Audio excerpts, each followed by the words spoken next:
Nah, sobat bonsai, ketemu lagi di channel Bonsai Made in Bali, dan kali ini saya berada di rumah ya. Dan di video kali ini saya akan berbagi tentang bagaimana cara menggabungkan dua karakter pohon ya. Dan terima kasih untuk sahabat bonsai yang sudah mensupport channel ini sehingga sampai sekarang ini. Dan tidak lupa juga bagi sahabat bonsai yang baru bergabung di channel ini, silahkan tekan tombol subscribe dan aktifkan tanda lonceng agar tidak ketinggalan dengan video-video saya berikutnya.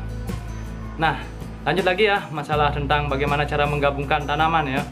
Mengapa kita harus menggabungkan tanaman? Jadi fungsi dari menggabungkan dua jenis tanaman yang berbeda dikarenakan di masing-masing tanaman itu memiliki karakter yang berbeda.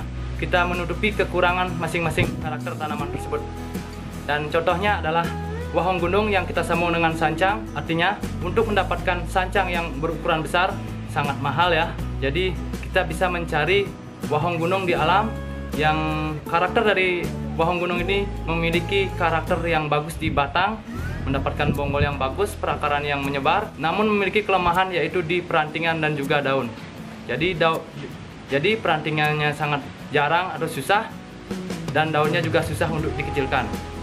Kemudian kita gabungkan dengan sancang atau kita sambung dengan sancang. Sancang ini memiliki karakter yang bagus di percabangan, memiliki percabangan yang rapat, dan juga daun yang mudah dikecilkan. Jadi itu fungsinya kita menggabungkan dua tanaman ya. Selain juga dari wahong gunung digabungkan dengan sancang, nanti saya akan menjelaskan beberapa tanaman yang bisa digabungkan dan sangat bagus digabungkan. Jadi saya sering menggabungkan tanaman lokal dengan tanaman import. Kenapa saya gabungkan? Karena kita tahu tanaman lokal kita bisa mencari di alam dan harganya pun relatif murah ya. Bukan karena bahannya itu kurang bagus, namun karena sangat banyak ya di pasaran, jadi sangat mudah untuk mencari sehingga harganya lebih murah dibandingkan dengan yang import. Namun tidak akan menutup kemungkinan juga barang lokal kita lebih bagus dari barang import. Nah, lanjut lagi, kenapa saya menggabungkan tanaman? Karena saya ingin mendapatkan bahan bonsai import namun dengan budget minim ya. Artinya tidak perlu mengeluarkan uang yang terlalu besar.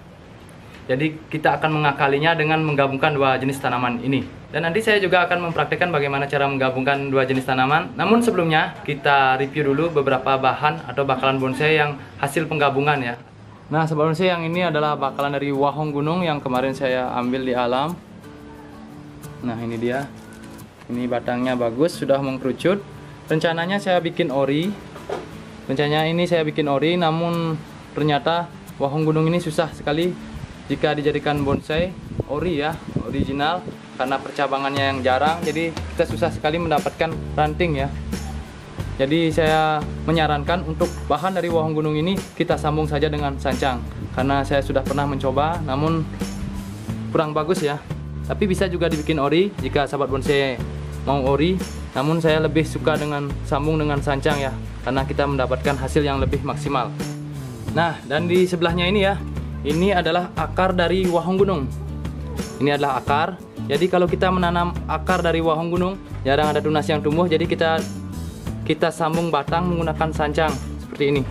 Ini sudah saya sambung dengan sancang, sudah lumayan besar, dan nanti saya akan bentuk atau saya buat gerak dasarnya dulu.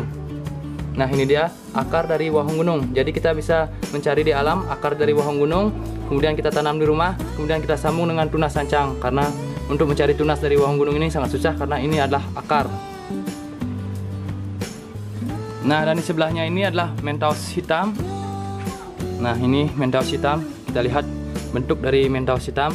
Nah, ini sangat berkarakter sekali. Ini saya ambil di tempatnya Bapak Ahmad kemarin, di standnya Bapak Ahmad. Jadi ini tunas orinya ya. Jadi ini dia ya.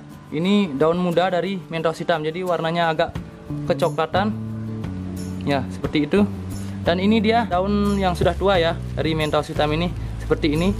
Ini daunnya mirip sekali dengan menthaus yang berwarna putih yang biasa kita sambung dengan anting putri. Ini ternyata bisa disambung dengan sakura mikro. Bahan dari menthaus hitam ini bisa disambung dengan sakura mikro, myrten, sianci, dan juga bisa disambung dengan anting putri ya. Jadi saya menyarankan untuk karakter batang ya, agar sesuai kita sambung saja dengan sakura mikro. Tapi jika sahabat bonsai ingin mencobanya menggunakan sianci, menggunakan myrten, atau menggunakan anting putri juga bisa. Sahabat bonsai jika ingin atau ingin memiliki dari bahan ini bisa langsung ke standnya Bapak Ahmad ya. Nah, kalau yang ini ya sahabat bonsai, ini adalah iprik ya, iprik atau bunut hitam ya. Jadi Ini bunut hitam, jadi warna batangnya. Nah, ini dia warna batang dari iprik hitam. Iprik hitam ini bisa disambung dengan kimeng, elegan, kompakta, ataupun bunut dolar ya, juga bisa disambung dengan iprik ini. Jadi banyak sekali jenis-jenis ficus import ya yang bisa disambung dengan tanaman lokal, yaitu iprik hitam ini juga. Dan iprik hitam ini juga bisa kita lakukan dengan ori ya, jadi tak usah disambung juga bagus. Namun saya ingin memiliki varian dari ini, saya sambung dengan elegan ya. Ini bisa dilihat, ini saya sambung dengan elegan. Dan tanaman ini langsung saya dapat di alam dan langsung saya sungkup dan langsung saya sambung dengan elegan. Jadi hasilnya saya sambung 3, hidup cuma 1 ya. Jadi peluang hidupnya lebih rendah dibandingkan jika kita tanam dulu, setelah hidup baru kita sambung. Kemungkinan hidupnya lebih besar. Jadi saya ingin mencoba melihat ya hasil sambungannya.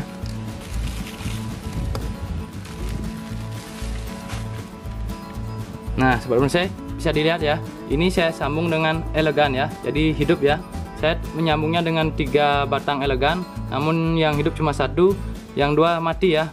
Ini karena saya langsung dongkel, langsung saya okulasi menggunakan elegan ini. Saya sungkup kembali namun tidak saya ikat ya. Jadi kita buka sungkup secara perlahan. Dan di sebelahnya ini juga bunut hitam atau iprik, dan bahan ini saya sambung menggunakan kompakta ya, jadi jenis ficus juga, ficus import. Namun saya memperlakukan berbeda dengan bunut hitam yang tadi. Ficus ini saya hidupkan dulu, baru saya sambung menggunakan kompakta. Jadi kita lihat hasilnya, bagaimana hasilnya. Dan karena saya lihat sudah hidup sambungannya, jadi saya buka dulu. Yang saya lakukan adalah buka sungkup secara perlahan, jadi saya buka ikatannya dulu. Baru nanti sekitar seminggu baru saya buka sungkupnya total. Sambungan ini sekitar 3 minggu atau 1 bulanan ya. Namun saya tutup lagi ini. Dan juga yang ini ya. Ini sebenarnya akar ya. Ini sebenarnya akar.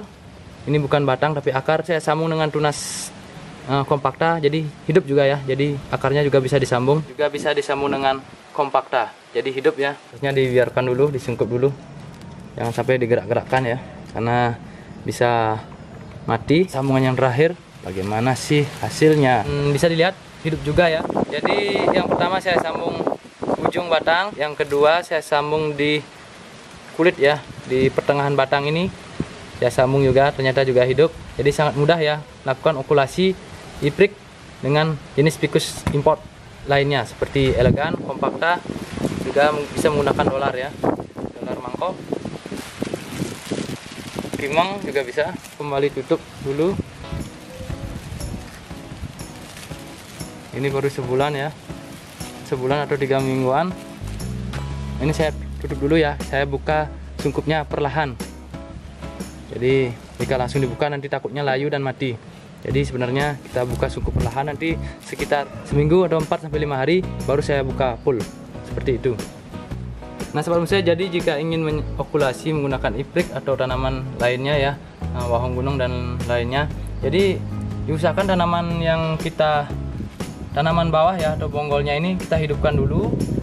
Setelah hidup baru kita sambung. Jadi peluang hidupnya lebih besar dibandingkan dengan kita dongkel di alam, kita tanam langsung kita okulasi atau kita sambung, jadi peluang hidupnya lebih kecil. Bukan berarti tidak bisa hidup ya, ada hidup namun peluangnya lebih kecil. Yang lebih besar adalah ini, kita tumbuhkan dulu, setelah hidup baru kita sambung. Nah, sebelum saya yang ini adalah waru parigata, dan ternyata waru parigata ini adalah hasil dari okulasi ya atau sambung. Jadi kita mencari bahan waru lokal gampang di alam kita masih banyak lah, masih melimpah. Saya dapat di tempatnya Bapak Ahmad ya, di stand bonsainya Bapak Ahmad. Nah, ini dia ya. Nah, sebelum saya, jadi itu tadi ya review dari beberapa hasil penggabungan dari 2 pohon, bagaimana cara menggabungkan 2 pohon dengan jenis yang sama dengan cara okulasi. Jadi okulasi dengan tunas atau juga bisa dilakukan dengan okulasi tunas dengan batang. Dan terima kasih sudah menonton video ini dan sudah support channel ini. Sampai ketemu di video-video saya berikutnya.